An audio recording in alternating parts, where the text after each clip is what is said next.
Dieu n'agit pas envers nous comme les hommes mortels agissent les uns envers les autres. Ses pensées sont des pensées de miséricorde, d'amour et de tendre compassion. Que le méchant abandonne sa voie, et l'homme d'iniquité ses pensées, qu'il retourne à l'Éternel qui aura pitié de lui, à notre Dieu, qui ne se lasse pas de pardonner. J'efface tes transgressions comme un nuage et tes péchés comme une nuée. Ésaïe 55, 7, 44.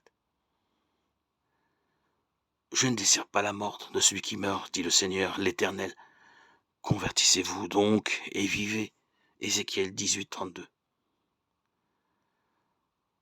Satan est toujours sur le qui-vive pour nous masquer ces précieuses promesses de Dieu. Il désire nous ravir toute lueur d'espérance et tout rayon de lumière. Mais il ne faut pas se prêter à son jeu.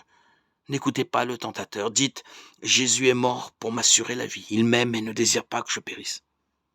J'ai au ciel un Père compatissant qui me recevra, bien que j'ai abusé de son amour et fait un mauvais usage de ses bienfaits.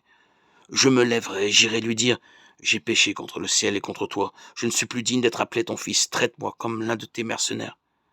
La parabole vous dit comme le fils prodigue sera reçu. Comme il était encore loin, son père le vit et fut ému de compassion. Il courut se jeter à son cou et le baisa.